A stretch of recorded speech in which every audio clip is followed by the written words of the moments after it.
안녕하세요. 성동문화재단 성수아트로서 진행되는 톡톡클래식 위대한 작곡가 그 두 번째 브람스를 좋아하세요. 그리고 오늘 그 마지막 공연 바이올린의 세계에 오신 여러분들을 진심으로 환영합니다. 저는 이번 공연의 해설을 맡은 지휘자 김광현입니다. 지난 1회 공연부터 4회 공연까지 브람스 그리고 브람스와 인간적인 관계가 있었던 동시대 최고의 음악가들인 로베르트 슈만, 그다음에 클라라 슈만, 리스트 등의 피아노, 또 첼로, 현악 사중주 그리고 그 작품들을 목관 5중주로 편곡한 작품들을 조명해봤는데요. 오늘 이 마지막 시간에는 오직 브람스의 작품들만 연주가 되고요. 그 중에서도 브람스의 실내악 걸작 중에 걸작으로 불리우는 바이올린 소나타 총 3곡 중에서 2번, 2번과 3번 그 두 곡을 감상하실 수 있습니다. 특히 이 브람스에게 바이올린이라는 악기는 매우 각별하죠. 그 브람스가 처음 연주 여행을 같이 다녔던 사람도 레메니라고 하는 바이올리니스트고요. 또한 브람스를 슈만에게 소개시켜주고 최고의 거장으로 성장하게끔 도와준 사람이 바로 요아힘이라고 하는 당대 최고의 바이올리니스트였습니다. 특히 이 요아힘이 브람스에게 미친 영향력은 지난 공연들을 통해서 계속적으로 제가 설명을 드린 바 있죠. 그렇기 때문에 이 브람스가 바이올린을 위한 곡을 작곡하는 방법은 그에게는 마치 심포니, 즉 교향곡을 작곡하는 것처럼 아주 특별하다고 할 수 있겠습니다. 즉 바이올린에 대해서 너무 잘 알고 있었기 때문에 다른 작품들보다 더더욱 완벽을 기했습니다. 예를 들어서 말씀을 드릴게요. 작곡가에게 교향곡을 작곡한다는 것은 굉장히 큰 일이고 너무나도 어려운 작업이거든요. 왜냐하면 기악을 위한 모든 곡들 중에서 가장 악기 편성이 많고 작곡 기법적으로도 가장 완벽해야만 하기 때문입니다. 그래서 이 브람스의 첫 번째 교향곡 1번도 처음 착상해서 완성까지 무려 21년이나 걸렸습니다. 이 바이올린 소나타도 마찬가지입니다. 이미 그 비엔나 음악계의 최고의 거장 반열에 오른 40살이 넘어서야 첫 바이올린 소나타를 내놓았죠. 심지어 오케스트라와 함께하는 바이올린 협주곡은 이미 작곡을 해서 발표까지 했음에도 불구하고 이 바이올린 소나타들만큼은 엄청난 수정을 가하고 또 완성했더라도 작곡가 자신이 마음에 안 들어서 바로 악보를 폐기 처분한 곡들만 5곡에 이른다고 하니 이 브람스의 완벽주의적인 성격을 알 수 있겠죠. 즉 바이올린 소나타는 총 8개인데 그중 5개는 작곡가 본인이 찢어버리고 오늘날 3개만 출판돼서 연주되고 있는 것입니다. 이 브람스가 교향곡과 바이올린 소나타에 그만큼 심혈을 기울인 이유는 바로 한 사람 때문이죠. 브람스가 그토록 넘고 싶었던 선배 작곡가, 고전주의에서 낭만주의로 음악의 역사를 개척한 작곡가, 바로 베토벤이죠. 반대로 말하면 이 베토벤의 교향곡과 바이올린 소나타가 그토록 뛰어난 작품이고 그만큼 완벽했기 때문에 브람스도 그 베토벤을 넘어서기 위해서 엄청난 노력을 했고요. 결국 그만큼의 대성공이라는 결실을 얻었다. 이렇게 이해하시면 좋을 것 같습니다. 그런데 오늘 그 브람스의 바이올린 소나타 총 3곡 중에서 2곡을 연속으로 들으신다니 오늘 정말 좋은 기회가 아닐까 싶습니다. 그리고 그 곡들을 들으시기 전에 오늘은 마지막 시간이기 때문에 제가 첫 공연부터 계속 이어오던 이 브람스의 인생 그리고 사랑에 대해서 마무리를 좀 하고 그리고 첫 곡을 들어볼까 합니다. 먼저 브람스의 인생입니다. 1862년 그의 나이 29살 때 브람스는 오스트리아 비엔으로 떠납니다.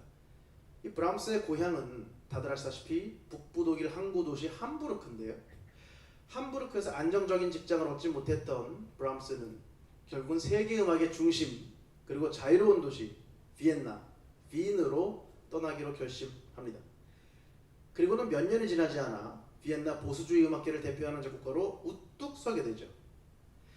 이 브람스가 비엔나 음악계의 왕이 되는데 가장 중요한 역할을 했던 단체들이 있습니다. 첫 번째는 비엔나의 음악 동호인 협회, 즉 빈 아구 협회라고 불리우는 단체입니다. 그리고 그 단체의 부속 합창단이 바로 여러분들 너무 잘 아시는 징페라이, 그리고 그 단체의 부속 학교가 비엔나 음악원입니다. 여러분들 너무 잘 아시는 마에스트로 헬메르트 폰 카라얀이 바로 이 비엔나 음악 동호인 협회의 지휘자였죠. 그리고 또 다른 중요한 기관이 호프오퍼, 즉 지금은 슈타츠오퍼로 불리우는 궁정 오페라고요. 그 오페라의 오케스트라 단원들이 오페라 말고 교향곡을 연주하기 위해서 만든 단체가 바로 필하모니 협회, 즉 빈필입니다. 이 빈필은 지금도 같은 시스템을 유지하고 있죠. 브람스가 비엔나 도착하자마자 요제프 헬메스베르거라는 비엔나 음악원 교수가 브람스를 가리켜서 당신은 베토벤의 후계자다 라고 극찬을 합니다. 사실 그때부터 브람스가 일종의 사명감을 가지고 곡을 작곡하기 시작했는지도 모르겠습니다. 그래서 이 교향곡도 베토벤을 이기기 위해서 21년이나 걸리고 바이올린 소나타도 말씀드렸듯이 40살 넘어서 발표하고요. 그리고 비엔나에 생활한 지 10년 만에 브람스는 마침내 비엔나 음악 동호인 협회의 예술 감독의 지위에 오릅니다. 즉 비엔나 음악계의 왕이 된 거죠. 이때부터 브람스 인생의 황금기가 시작되고 평생을 최고의 음악가로 인정받으면서 살게 됩니다. 여기서 재밌는 이야기 하나 해드릴게요. 바로 지휘자 한스 폰 베율로라는 사람의 이야기입니다. 이 한스 폰 베율로가 누구냐면은 최초의 직업 지휘자, 즉 최초의 전업 지휘자입니다. 이 보통은 그 전까지는 작곡가 자신이 자기 곡을 지휘했는데 이 사람은 작곡을 하는 게 아니라 지휘만 하는 게 아예 직업이 돼서 남의 곡만 지휘하고 다니는 최초의 지휘자가 된 거죠. 근데 이 베율로라는 지휘자가 또 누구냐면은 바로 프란츠 리스트의 사위예요. 즉 리스트의 딸 코지마와 결혼해서 리스트 사위가 됐는데 코지마가 글쎄 한스 폰 베율로랑 이혼을 하고 리스트의 후계자이자 리스트의 친구였던 리히아르트 바그너와 결혼을 했지 뭡니까. 거기서 한스 폰 베율로는 큰 충격을 받죠. 그리고 누구한테 가냐? 바로 브람스에게 갑니다.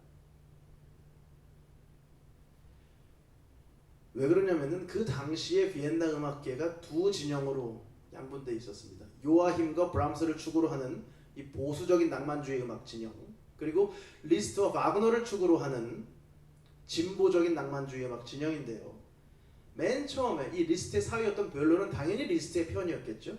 그런데 코지마가 자기랑 이혼하고 바그너랑 결혼하게 되자마자 베율로가 너무 화가 나서 리스트를 요즘 말로 손절하고 브람스 진영으로 들어갑니다. 그리고는 아주 유명한 말을 남깁니다.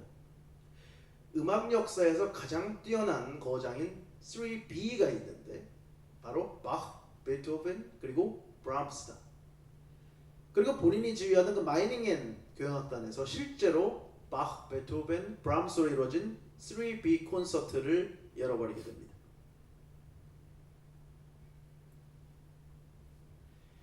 지금 이제 들으실 첫 곡이 바로 그 위대하다는 브람스의 바이올린 소나타 2번입니다. 툰이라고 하는 부제가 붙어 있는데요. 브람스가 1886년부터 스위스 베른주의 툰 호수에서 여름 휴가를 즐기면서 작곡한 작품이기 때문에 툰 소나타라고 하는 별칭이 붙었습니다. 또 1악장 처음 주제가 바그너의 악극 뉘른베르크의 마이스터징어에 나오는 발토의 찬양가 주제와 비슷해서 마이스터징어 소나타라고 불리우기도 합니다. 이 작품은 매우 명랑한 기분이고요. 또 브람스의 모든 작품을 통틀어서 가장 선율적이라는 특징을 가집니다. 이 브람스가 이 곡을 작곡한 숙소가 이 툰 호숫가의 2층이었다 그래요. 그래서 햇빛이 매일 기가 막히게 비치고 바로 앞에 툰 호수가 펼쳐지는 정말 절경의 그런 그림 같은 집이었다고 합니다.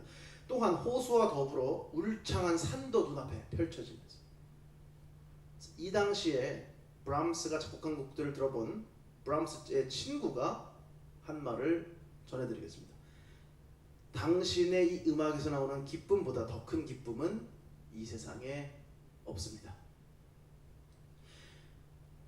바이올리니스트 박규민 씨와 피아니스트 문재원 씨가 그 기쁨을 지금 바로 여러분들께 전해드리도록 하겠습니다.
이번 브람스를 좋아하세요 시리즈를 마치기 전에 이 브람스와 클라라의 사랑 이야기 또한 끝을 내야겠죠.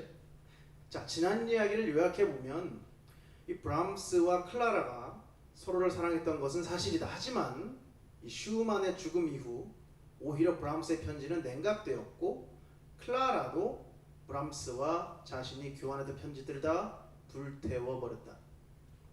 그리고 둘은 평생에 걸친 친구이자 음악적인 동지, 그리고 브람스는 클라라와 그 가족의 평생 후원자가 되었다. 브람스가 클라라와의 사랑을 접은 이유는 바로 슈만 서클 때문이고 그 슈만 서클의 정신이 바로 고결한 이상주의였기 때문이다. 여기까지가 지난 시간까지의 이야기였죠. 그런데 사실 브람스가 계속 클라라 슈만의 가족들을 후원했는데 솔직히 자기가 생각해도 굉장히 어중간한 위치였던 거죠. 왜냐면은 자기가 클라라 가족이나 무슨 일가 친척도 아닌데 그냥 친구로서 돕는 것은 한계가 있고 그 관계가 너무 어정쩡하다라는 생각을 하고 있던 찰나에 지금부터 또 브람스와 클라라에 대한 놀랍고 재밌는 이야기가 시작됩니다. 때는 1869년 브람스가 비엔나에서 정신없이 활동하던 시기죠. 그래도 여름마다 휴가를 가서 머리를 식혀야 되는데 그때마다 거주하던 독일의 온천 도시 바덴바덴에 리히텐탈이라는 곳이 있거든요. 근데 거기에 브람스만 있었던 것이 아닙니다. 클라라도 가족들과 함께 근처 집에서 몇 달간 거주하면서 휴가를 보냈던 것입니다. 그러다 보니 클라라와 자주 시간을 보내게 되는데요. 이때 작곡된 곡의 제목이 바로 사랑의 노래 왈츠라고 하는 곡입니다. 성악 앙상블과 피아노 두 대를 위한 아주 아름답고도 세련된 곡이자 제가 아주 좋아하는 그런 작품인데요. 사실 브람스는 이때 사랑에 빠져서 그 환상으로 이 곡을 작곡하게 된 것입니다. 그런데 그 대상이 누구였을까요? 당연히 클라라? 놀랍게도 클라라가 아닙니다. 그 대상은 빼어난 미모를 가진 클라라의 셋째 딸 율리입니다. 당시 율리는 24세, 24살이었고 브람스는 36세, 즉 띠동갑이었습니다. 그런데 나이 차이는 뭐 클라라와 브람스의 차이를 생각하면 충분히 뭐 이해할 수 있죠. 14살 연상도 사랑했었는데 12살 연하를 사랑하는 것은 브람스에게 충분히 있을 수 있는 일이었습니다. 매일 클라라의 집을 들락거리면서 브람스는 그 율리를 만난다는 두근거림과 설렘에 시종일관 즐거운 나날을 보냅니다. 그러던 7월에 클라라가 아무 생각 없이 브람스에게 이렇게 말합니다. 내가 너한테만 알려줄게. 내 셋째 딸 율리가 젊은 이태리 귀족이랑 약혼을 했어. 그래서 곧 시집간대. 이때 브람스가 받은 충격은 이만저만이 아니었죠. 그래서 아무것도 모르던 클라라는 그날 일기에 이렇게 적었습니다. 물론 나는 브람스에게 제일 먼저 모든 것을 말했다. 그런데 그는 어떤 일도 예상치 못한 것처럼 보였고 몹시 당황한 것 같았다. 그리고는 그해 9월 22일에 율리는 이태리 귀족과 결혼해서 브람스의 곁을 영원히 떠납니다. 여기서 브람스는 율리에게 이끌렸던 감정을 다시금 급작스럽게 거둬들이게 되죠. 율리가 결혼한 후 한동안 브람스는 말을 하지 않았다고 합니다. 그리고 얼마 후 브람스가 축 처진 어깨로 클라라에게 찾아와서 악보 하나를 불쑥 내밉니다. 그 곡이 바로 브람스 최고의 작품 중 하나로 꼽히는 알토와 남성 합창 오케스트라를 위한 알토 랩소디입니다. 그 가사 중 한 부분을 소개해드리면 이렇습니다. 누가 이 고통을 치유해 줄 것인가. 향유가 독으로 변한 그 고통을. 사랑의 샘에서 그는 인간 징후의 물을 마셔버렸다. 브람스는 클라라에게 이 곡을 자기 신부의 노래라고 하면서 내밀었다고 합니다. 클라라는 브람스의 마음의 고통을 바로 알아차렸죠. 브람스가 언젠가 클라라에게 이렇게 고백한 바 있거든요. 음악 속에서 나는 말합니다. 그리고 그 이후 브람스는 아까 말씀드렸다시피 비엔나 음악계의 왕자리에 오르게 되고요. 클라라와는 음악적인 동반자이자 평생 친구 그리고 서로의 후원자로서 수십 년을 지내게 됩니다. 특히 이 브람스가 클라라를 알게 모르게 아주 많이 도와줬죠. 슈만이 죽은 이후에 클라라가 그 가족의 가장 역할을 했기 때문이죠. 그리고 브람스는 뭐 그 이후에도 다른 몇 명의 여인들과 요즘 흔히 말하는 뭐 썸도 계속 타고 사랑에도 계속 빠지고 했지만 결혼은 하지 않았죠. 브람스가 자유로운 영혼이었던 것도 있지만 이제는 결혼하기에 너무 나이가 들어버렸기 때문이죠. 그리고 1892년 그의 나이 59세부터 브람스는 대편성 작품이 아닌 피아노 소품들만을 쓰기 시작했습니다. 그리고 그 작품들은 예전의 낭만주의적인 기교가 넘치는 음악이 아니라 마치 다시 브람스의 어린 시절로 돌아가 고향 함부르크의 거칠면서도 서정적이고 순수한 면을 보는 듯한, 그러면서도 만연의 고독과 외로움을 상기시키는, 또 그러면서도 자신에게 언뜻 사랑의 감정을 느끼게 하는 젊은 여인들에게 영감을 얻어서 가끔 사랑스러운 선율도 쓰기도 하고요. 그리고 늘 그 작품들을 클라라에게 보냈고 클라라는 브람스의 소품들을 보고 매우 기뻐하며 극찬합니다. 그러던 1895년 10월 3일 브람스는 연주 여행을 다녀오다가 프랑크푸르트에 있는 클라라의 집에 잠시 들리게 됩니다. 클라라는 브람스가 자신에게 보낸 피아노 소품들을 연주하며 즐거운 시간을 보냈죠. 그러다가 뭔가를 느낀 브람스가 클라라 옆으로 다가갑니다. 63세의 브람스 그리고 77세의 클라라,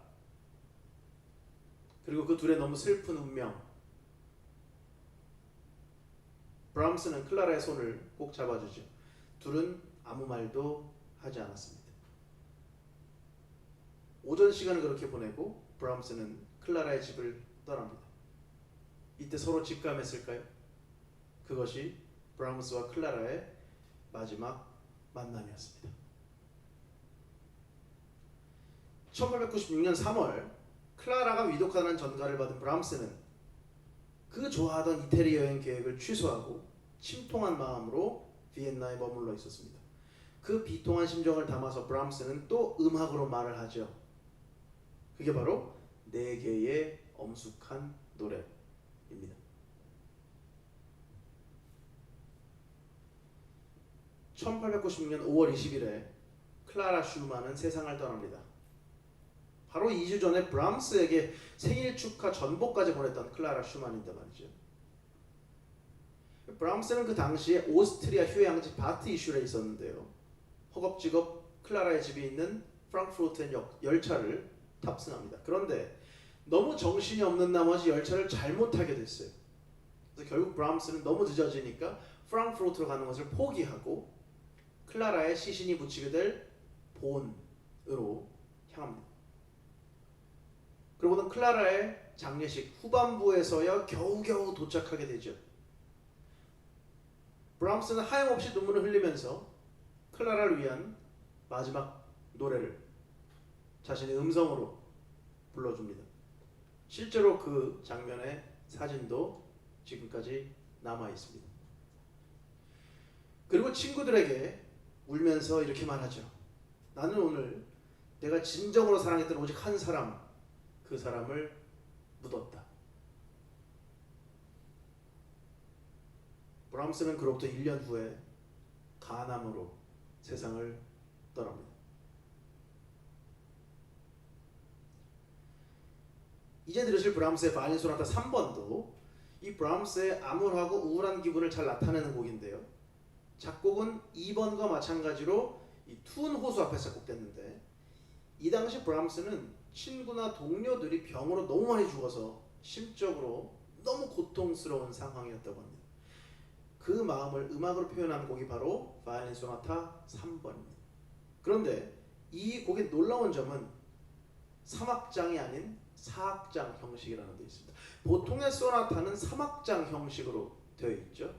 빠느빠, 그래서 빠른 악장, 느린 악장, 또 빠른 악장, 이렇게 쉽게 생각하시면 될 것 같습니다. 그런데 이 곡은 4악장 형식이다. 4악장 형식의 대표적인 곡이 뭐가 있죠? 교향곡. 즉 이 곡은 구조적으로 교향곡, 심포니의 형태를 띈다는 것입니다. 그리고 그것은 무엇을 의미하느냐? 바로 브람스가 구조적으로 더욱더 충실하고 완성된 완벽한 형태를 꾀했다는 것을 의미합니다.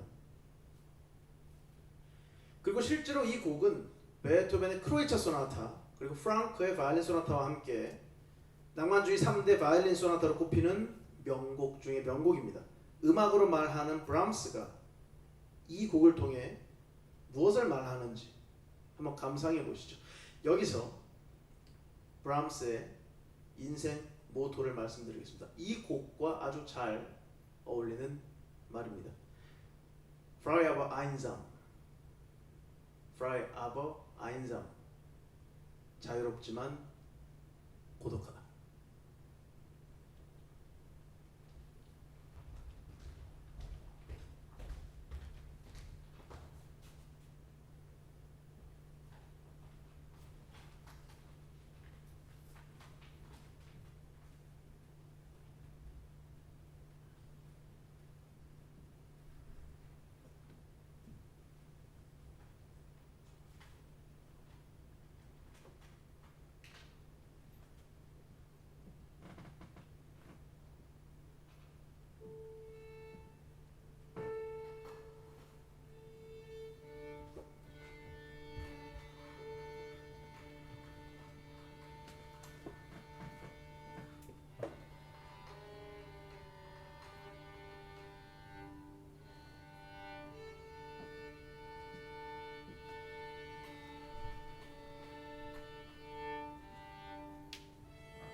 토토 클래식 위대한 작곡가 두 번째 브람스를 좋아하세요.